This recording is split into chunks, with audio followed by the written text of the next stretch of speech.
Hey guys, it's Matthew again. Sorry, I tried to put this phone on so that it shows you my face before we move right into the collectibles, but I am going to have to do this so that the camera is facing forward.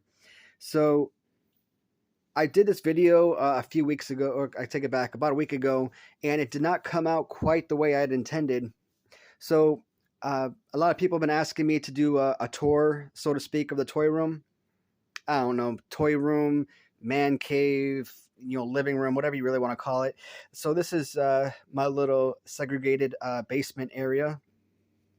Now, as you'll see, it's kind of messy right now, but I do have quite a few things down here, taking up so a lot of things in a very small space. Um, so we'll start with my first set of collectibles.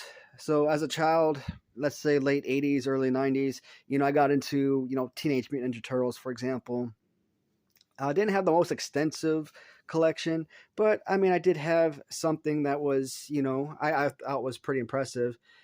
When you were 8 years old in 1993, what was popular back then? Power Rangers. There's not a single person my age who didn't watch Power Rangers growing up. And I'm going to see if I can flip this phone a little bit. I know the little landscape is a little bit more preferable to portrait view. So as a kid, I had a massive Power Ranger toy collection. Now, a lot of what you'll actually see on these shelves, for the most part, are relatively brand new. Not everything, but a good chunk of what I own that are loose figures came from my collection as a child. Now, even as a kid, we'd go to the store, I'd get a package or a box set of a Power Ranger toy in. Even back then, I really never really played with these. They were simply taken out of the box and immediately displayed on my shelves. So 2000, I want to say 2006, I was on my first combat deployment to Iraq, and I was watching a movie, something that many people are familiar with, the 40-Year-Old Virgin. And what kind of stood out about that movie is that, this guy, he sold all of his old Marvel toys for like $45,000 or something, some crazy number. And I never really realized, how valuable toys were, at that time. So in 2010, when I got out of the Army, I left Fort Hood, and one of the first things I did was go back to Chicago, go to my mom's house, be like, all right, where are my toys at? And, so I grabbed a bunch of those toys. Later on, later in my 20s, maybe a few years later, into my 30s, I'd pick up a few things here and there. Not anything substantial. Just I wanted to add on to the collection, but like it wasn't something that was, something that had to be done.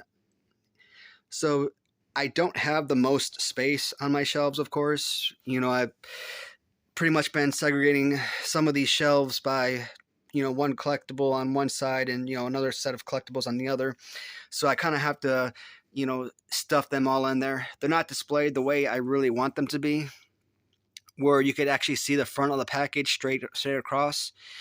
But either way, they look, obviously you could see the massive collection I've built. In the last 6 months, I learned about a new collection, Power Rangers Lightning.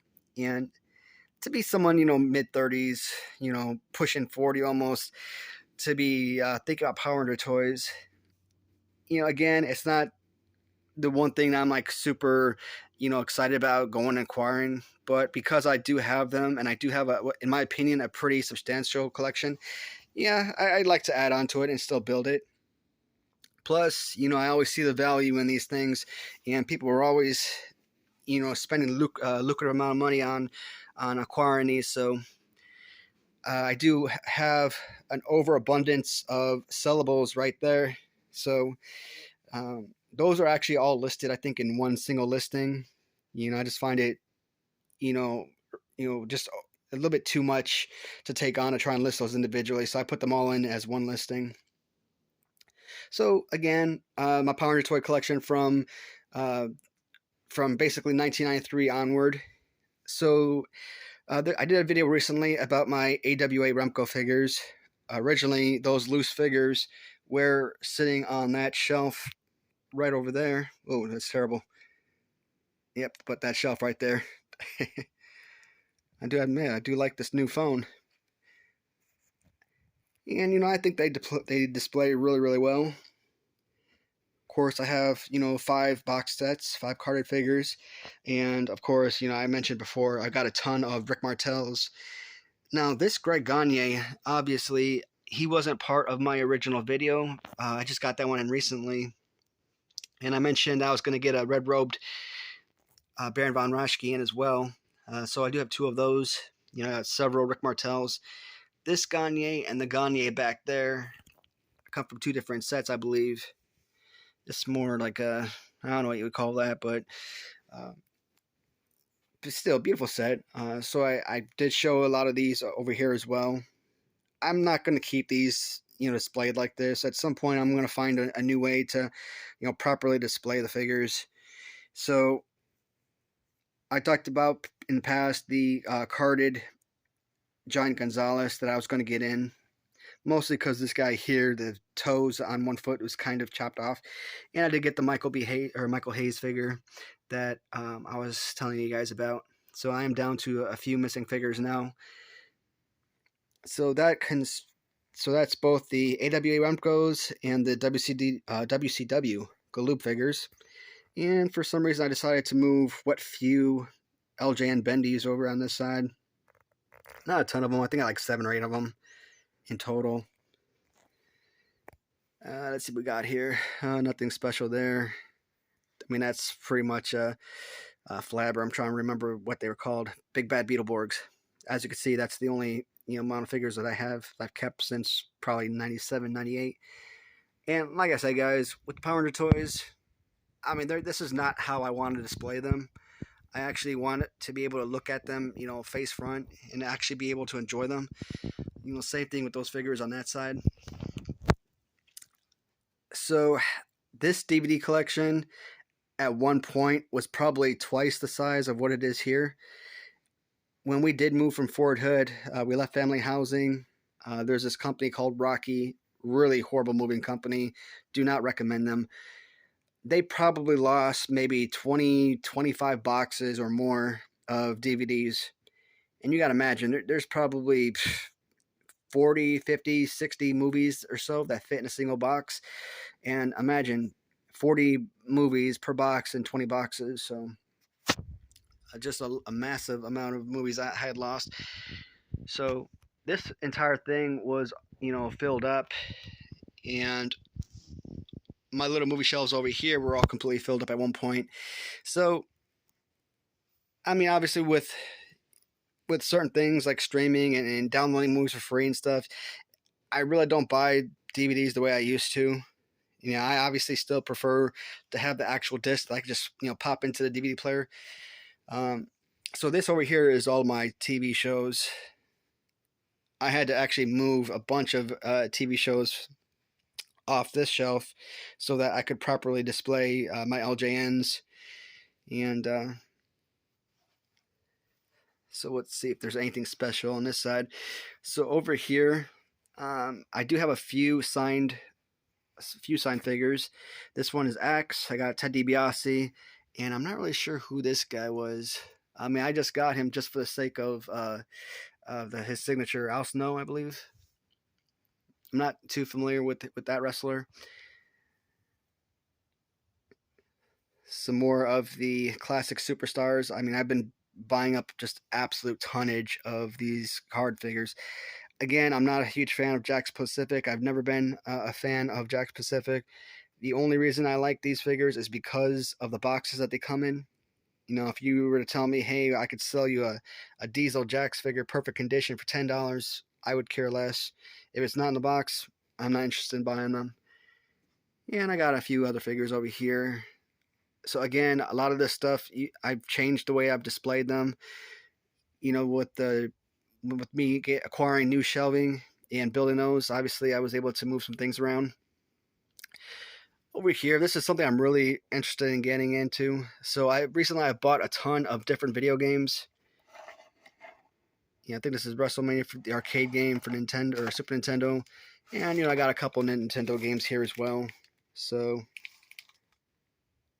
I think I actually had both of these as a kid. The Raw and the Royal Rumble for Sega Genesis, I definitely had those as a kid as well. So I've had them. I've been dying to play them. Haven't set up my Sega Genesis or Nintendo or Super Nintendo yet. And of course, we're just going to go over real quickly some of the LJNs. I don't know if I ever showed you the LJN stubble version of Corporal Kirshner. I finally got that one in a couple weeks ago. So I do have all three of the original variants of Corporal Kirshner, which is pretty great. And see, what else did I acquire recently? Hillbilly Jim's hat definitely was new. Nikolai Volkov, I got his hat in. And I don't know if I actually had the script Roddy Piper originally the first time around. So on Etsy, I always talked about, random treasures for the LJN customs. But, I mean, these stands from a seller, Four Left 3D Creations by David Garland on Etsy, absolutely amazing. And I had a ton of these things. Unfortunately, I haven't been able to set them all up. And here's some more of them. The Demolition one is probably one of my favorites. The Hacksaw, I don't know, I kind of love the design of the Hacksaw stands. So, again, David Garland, amazing. And let's see what I got here. Nothing special that really shoots out there. These are some of the remaining figures I have for my LJN collection. Try and get a good enough position.